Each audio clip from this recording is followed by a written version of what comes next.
Boa tarde! Hoje é dia especial do Observatório Taubaté, é dia que a gente circula pelo mundo da medicina, pelo mundo da saúde, da expectativa de uma vida melhor aqui no nosso planetinha. E para falar de saúde, nada melhor do que o nosso convidado de toda sexta-feira, Dr. Paulo Pereira. Seja bem-vindo. Muito bom dia, uma alegria sempre estar aqui presente com você. Beleza, que bom então. Olha, hoje nós vamos tratar de dois temas que com certeza você vai se interessar e vai se enriquecer.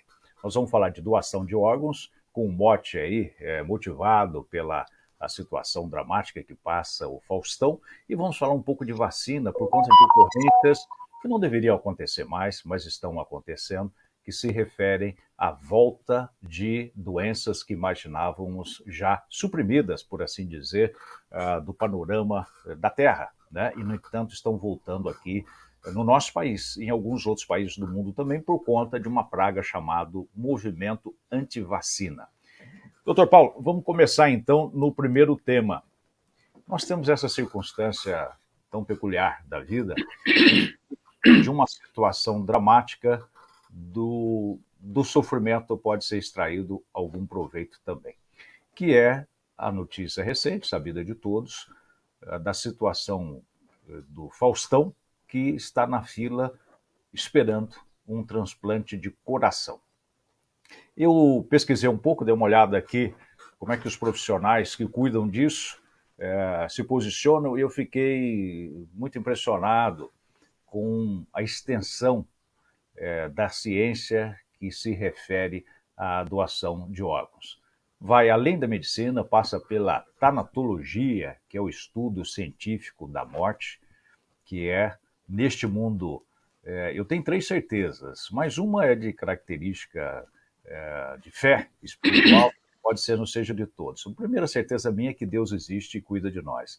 A segunda, essa uma acho que é incontestável para todo mundo aqui, mesmo sem fé, que nós estamos vivos, né? Penso, logo existo. Segundo, que nós vamos morrer. Né? Então, nessa realidade inexorável que vamos morrer, nós podemos sair desse, como diz lá o profissional, o André Carneiro, que é um especialista nisso, nós podemos, no ambiente da morte, ter a prevalência da vida, que é a doação de órgãos. Eu acho que aqui é uma oportunidade para a gente esclarecer a população, né, de tudo que envolve isso. Doutor Paulo, em primeiro lugar, as pessoas fizeram uma pergunta que eu acho que pode dar o gancho para a gente começar. Bom, peraí, o Faustão está no Einstein, mas está esperando um transplante de órgãos pelo SUS? Como é que funciona isso? Qual a sua visão, qual a sua experiência, por favor, doutor Paulo? Enquanto isso, eu vou compartilhando nossa live aqui. Bom, veja bem, o transplante de órgãos todo ele é feito pelo SUS obrigatoriamente. Não existe transplante de órgão particular. Isso porque deve ser respeitada uma fila rígida. A fila não pode ter privilégios, tem que ser baseada em critérios técnicos, científicos, um não pode passar na frente do outro. Ontem a minha faxineira falou com a minha mulher o seguinte: o Faustão tem tanto dinheiro, por que ele não compra um coração? Porque o coração não é coisa que se venda, não é mercadoria, não pode. Um coração que vai ser doado para uma pessoa que necessite. E essa pessoa que necessite, como tem muita gente necessitando, tem uma fila que obedece características técnicas. A maior gravidade, a maior idade, e tudo isso tem uma série de fatores que indicam a prioridade de cada caso. A primeira delas é quem chegou primeiro na fila, quer dizer, quem chegou primeiro na fila está na frente dos outros. Claro que se ele chegou primeiro na fila e tem uma doença concomitante, etc., aí passa outro na frente.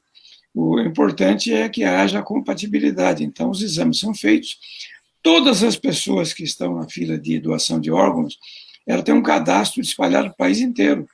Em todos os hospitais do país que participam da doação de órgãos, tem o cadastro de cada fulano. Então, quando tem um indivíduo doador de órgão, imediatamente esse cadastro é passado para todos os recantos. E eles identificam esse tipo de sangue, esse tipo de característica, o tamanho da pessoa, a idade da pessoa, são fatores importantes. É fácil, é adaptável a esse receptor. Então, imediatamente se promove o esquema de transferência, aviões pegam de um lado para o outro, levam o avião bem acomodado dentro de vasilhas especiais e leva para fazer o transplante. O importante é o seguinte, eu acho que aí tem duas coisas fundamentais para a gente comentar. Primeiro, Pois não. existe na população uma ideia de que o doente pode não ter morrido. Isso. Essa é uma coisa terrível, porque fica aquela ideia, não vão tirar o órgão do meu parente quando o meu parente está vivo. Não existe isso.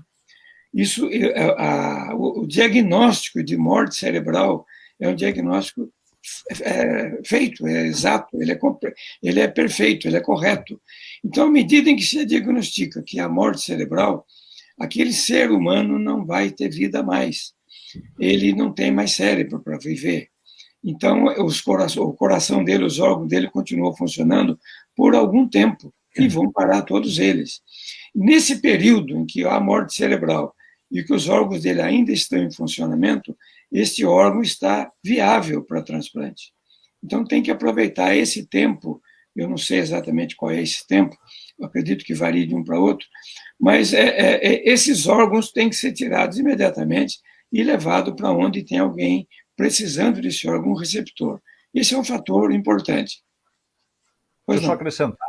Eu li ali na entrevista com esse enfermeiro que precisa, nestes casos, doação de órgão, a certificação de 2 médicos e mais ainda um exame de imagem para ter certeza que o cérebro está morto, paralisado. Sim, então são técnicas de diagnóstico, e o diagnóstico é preciso, não tem como errar. E outra coisa importante é o seguinte, um indivíduo jovem, sadio, que tem uma morte cerebral, ele pode doar o coração, pode doar os rins, pode doar a córnea, pode doar tudo, pele, tudo, tem um monte de coisas, eu não sei quantos, mas tem um monte de coisas, o fígado.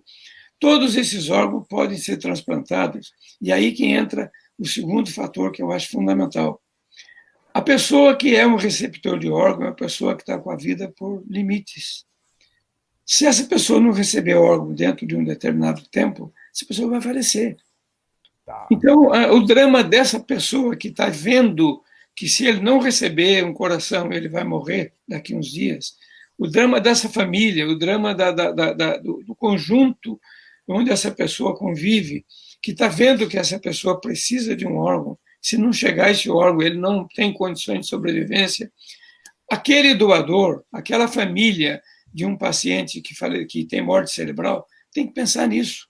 Olhar a outra família, olhar o desespero da outra família e olhar o benefício que a outra família poderá receber, que aquele doador poderá receber. E ele vai sobreviver, ele vai viver muitos anos com um órgão do outro. Eu tenho 2 exemplos de Taubaté, só que eu conheço pessoalmente. Eu peguei nas mãos, eu conversei, eu abracei as 2 pessoas que receberam um coração de doador. O primeiro foi o Carlos Ferro, viveu muitos anos com o coração doado. O dia que eu estava num jogo do Esporte Clube Taubaté e que eu olhei para trás, uns 4 degraus acima de mim, estava o Carlos Ferro sentado, eu olhei bem e falei, meu Deus, ele está com o coração de outra pessoa batendo e está aqui vendo um jogo de futebol, se divertindo como todos os outros. Isso me deu uma sensação de alegria, de uma certa paz, de imaginar que aquele sujeito ali poderia não estar ali, podia ter morrido. O outro foi o doutor René, doutor Décio René Santana de Moura, viveu 13 anos com o coração doado. 13 anos. Doutor René, eu não sabia. O René foi um grande amigo, colega de profissão, pessoa brilhante, maravilhosa. E eu convivia com ele, sabia da doença dele, sabia da gravidade do quadro dele. Ele morava em frente à casa do doutor Ítalo, que era o cardiologista dele. E por muitas vezes o doutor Ítalo teve que fazer o socorro de urgência absoluta, porque ele estava com a vida periclitando. E o Ítalo conseguiu, cozinhando ali, levando, dando remédio daqui e dali, conseguiu levar o René até o René entrar na fila de transplante e receber um coração. Depois disso, ele viveu 13 anos, gente. Ele esteve ativo, ele esteve trabalhando, ele esteve ativo, ele cuidou da família por 13 anos. Então, a alegria dele, a alegria dos amigos, a alegria da família, de ter recebido um coração de uma pessoa que não tinha mais vida. A pessoa que doou o coração para ele não tinha mais vida, era morte cerebral diagnosticada. Então, os órgãos estavam batendo temporariamente, inexoravelmente iriam parar, e ia desperdiçar um órgão, simplesmente desperdiçar uma vida. Eu acho que a gente pode aqui, até um ponto que as pessoas têm dúvida, que é o seguinte: puxa vida, mas então para a pessoa ter um órgão precisa outra pessoa morrer? Pode ter alguma coisa irregular nisso? Não. Infelizmente as pessoas morrem por acidente, Sim, morrem por sim, violência, sim, né? sim. Morrem às vezes até por um AVC, né? Você como estava citado na reportagem. E aí essas vidas que podem continuar no peito de outros, ou a visão que outros podem vir a adquirir, são perdidas, São né? perdidas, E, perdidas. e aí um outro aspecto interessante, eu não sabia, mesmo com autorização de doação, é preciso ter o consentimento da família. Aí a família precisa... Na hora da morte, a família pode dizer não quero, não quero, não quero, e não tem jeito de contrariar, É embora isso, ele tenha escrito. Então, isso. precisa que a família tenha consciência disso, que um parente, um familiar querido, com uma morte cerebral, o coração, o rim, uma córnea, um fígado, pode ser doado para outra pessoa, um segmento daquele ser que vai falecer vai continuar vivendo dentro do outro, gente. Exato. Isso me dá uma sensação de calma, isso vai viver dentro do outro. E a família pode olhar e viver, e ver que tem uma pessoa usando o coração de um filho, e está vivendo com o coração do filho. Eu acho que isso é uma coisa que, de doação, de sensação de solidariedade, de amor ao próximo, de benfeitoria, de coisa boa, né, gente? Por isso é considerado como uma das formas mais elevadas de altruísmo, né? É Sim, sair de si, doar a vida para o próximo. E aí, um último aspecto que as pessoas, dentre os motivos de não querer fazer a doação, é o medo que o corpo fique mutilado, que a pessoa vai ser, depois nada, ela saiu da mesa cirúrgica, que ela vai estar num caixão daqueles selados, porque ela nada, ficou... nada, é uma coisa. E não é nada disso, né? Um pós-operatório qualquer. Não Você é? morreu uma cirurgia, é a mesma coisa, vai botar. O velório vai ser igual, vai ter tudo igual, não tem nada a ver. O detalhe é o seguinte: as pessoas se emocionam mais com doação de coração, porque, Uhum. na verdade, as pessoas acham que o comando do ser humano é o coração, né? Na verdade, o comando é o cérebro, né? O coração é um funcionário que bate 82 anos. O cérebro é que comanda. Mas o coração produz um charme maior. Você tem medo. Mas veja bem, não é só o coração, não, gente. Córnea, como você falou, rins. Quantas pessoas estão fazendo hemodiálise hoje em dia? E que se tiver um rim só, não são dois, não, essa pessoa passa a viver vida normal, gente. Vida normal, como todos os outros. E Quer tem uma dizer, um vida rim, longa. Um rim. Não precisa botar dois rins, bota um rim. olha só. Um doador de rim doa rim para duas pessoas. Então, isso é uma coisa fantástica. Entendeu? E quando o senhor falou aí do caso do ferro, não é? Do primeiro transplantado aqui de Taubaté, e olhou para trás e o viu vivo, eu imagino também a sua satisfação pessoal de ser médico, Sim, né? De estou fazendo coisa. ver a medicina funcionando, Exato. né? Na Alegria, sua, alegria. sua expressão máxima, alegria, né? Imagina. Muito bem, olha, tempo do Dr. Paulo voa, já temos aí 14 minutos da nossa live, só tem 6 agora, Dr. Paulo tem que Não dá sair. tempo. Esses 6 minutos eu gostaria de gastar com outro assunto que nós citamos, que é a questão das vacinas. Vou fazer um histórico muito rápido aqui da vacina. Por incrível que pareça, a vacina tem mais de 200 anos. Em 1796, um médico inglês chamado Edward Jenner teve uma sacada observando varíola em vaca. E aí ele percebeu que, não vale a pena os detalhes aqui, não dá tempo dos detalhes, mas ele percebeu que a vaca, alguém machucado com a vaca contaminada, não pegava a varíola. Achou muito estranho aquilo, e aí ele resolveu experimentar e viu que dava certo mesmo, pegando a contaminação, material contaminado do animal contaminado, infectado, ele colocava aquilo numa pessoa e a pessoa realmente ficava imunizada. Então, a primeira vacina de 1796, olha só, tem nisso já 227 anos, é muita coisa. Depois, Louis Pasteur, na França, em 1855, baseando-se nos estudos Jenner, lá do inglês, Ele criou a vacina contra a raiva, 1855. Meu bisavô não era nascido na época, não é? Olha só, não é isso? Aí depois, dá um salto rápido aqui, nesses 5 minutinhos, nós chegamos em 1955. Para mim tem um significado especial, em que Jonas Salk cria, o americano, cria a vacina anti a poliomielite, a paralisia infantil, né? Não deu tempo de chegar aqui, o mundo era muito mais lento. Eu, em 1961, eu tive paralisia infantil, né? Porque não deu tempo, a vacina era muito difícil, não era operacional. Aí um anjo, né, com a feição típica daqueles santos de santinho, de antigamente, o Sabin, aquela figura amável e tal, que é um médico americano, que era casado com uma brasileira, não é isso, doutor Paulo? Você sabe bem da história? Ele desenvolveu a vacina Sabin, que é a vacina na gotinha, né, que salvou dezenas de milhões de crianças. Tá. Só que, a partir de uma coisa muito irresponsável, de uma pessoa má, ou de várias pessoas más, começaram a pregar contra as vacinas. No Brasil, foi um senhor que já faleceu, que Deus o tenha, mas tenha dado um estágio para ele no mármore do inferno, que foi Olavo de Carvalho, que dizia que a vacina causava mal e que os pais não deveriam vacinar seus filhos. Como ele era seguido por milhões de pessoas, 1/10 desses milhões se convenceram e aí nós começamos a ter os resultados. E o governo passado também, por conta de uma decisão política, não é, do governo Bolsonaro, o próprio presidente pregava contra a vacina. O que ele conseguiu que as pessoas tivessem desconfiança não só contra a vacina da Covid, mas contra as vacinas em geral. E nós começamos a colher os resultados agora,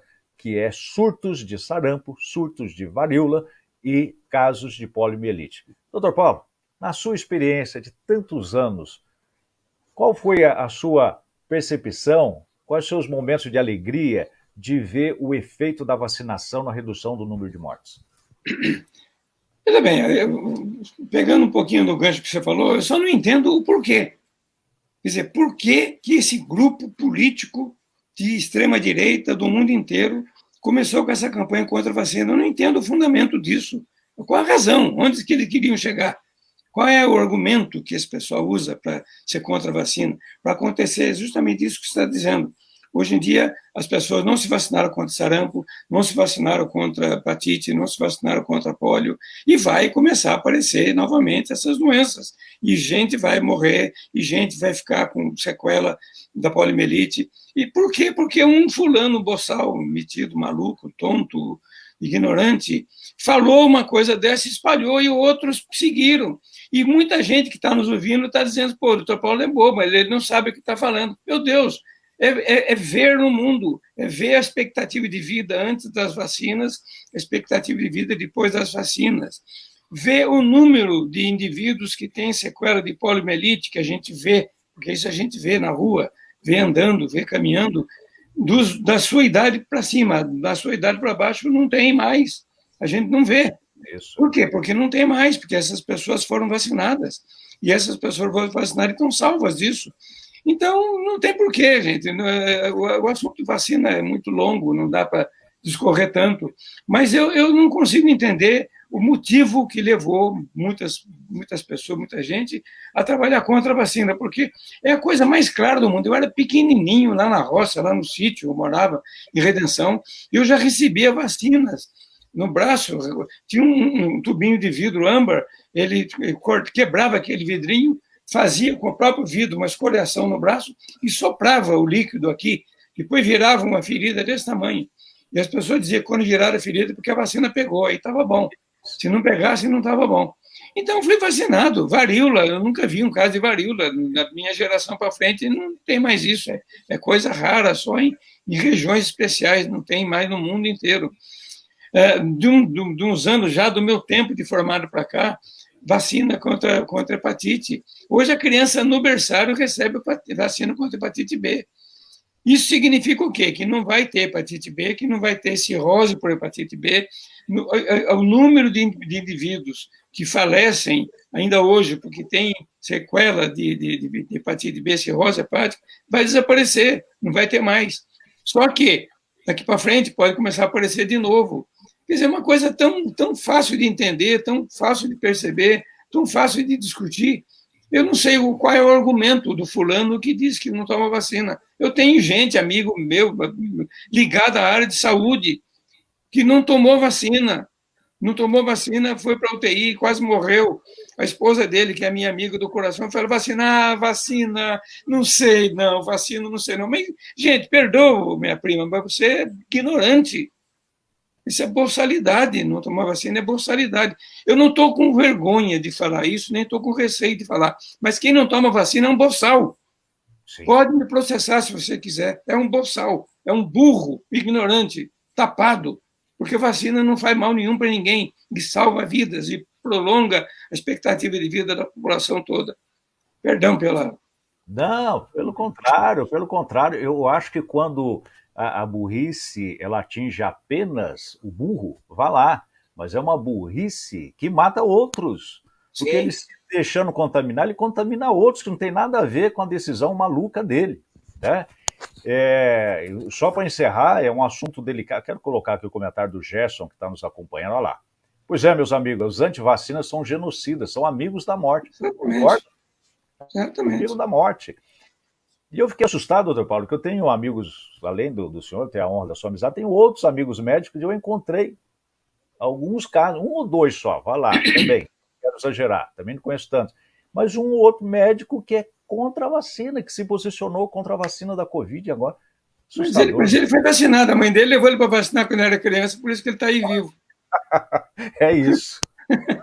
É isso. Agora ele é contra, né? Agora é contra. Porque alguém disse para ele isso e ele não analisou nada tecnicamente, cientificamente, acreditou. Por quê? Porque houve uma indução política. Isso que eu quero saber. Qual é o argumento, qual é o objetivo de quem criou isso? E onde nasceu? Não foi no Brasil, não. Isso veio de fora. Essa coisa vem de longe. Quer dizer, o que as pessoas que falaram contra a vacina querem da vida? O que eles pensam? Qual é o final deles? Eles querem chegar aonde com isso? Qual é a ideia? Ninguém vacina mais? Todo mundo vai voltar como era 100 anos atrás? Pô, tá louco, né? Chega. É voltar para trás na história como se fosse possível, né? Eu quero registrar aqui a presença do Benê, está sempre nos acompanhando. Ele até criou aqui um neologismo. Boa. Boa. Um bom neologismo, né, Benê? Gostei dessa. Bom, infelizmente, nós estamos chegando ao final aqui. Bom, mas só queria dizer o seguinte, essa dúvida do Dr. Paulo, né, quer entender por que a extrema-direita enveredou por esse caminho mortal, né? Eu tenho um palpite, mas vamos na próxima semana, porque agora não dá mais tempo, né? Só dá tempo de falar um oi aqui para a Silvia, que está nos acompanhando. Bem-vinda, Silvia, sempre presente aqui nas nossas lives. Doutor Paulo, muitíssimo obrigado pela sua generosidade, né, repartindo conosco aqui experiência de vida. Doutor Paulo não fala só de teoria, ele fala do que ele viveu, né? Essa cena não vai sair mais da minha cabeça. Dele olhando para trás, vendo o nosso transplantado no estádio, ele fala, puxa, ele está vivo, não é? Puxa, que alegria, não vai sair mais da minha cabeça essa imagem. Muito bem, doutor Paulo, muito obrigado. Sua voz está subindo. Até a próxima. Até a próxima. Muito obrigado, amigos. Tchau. Tchau, tchau.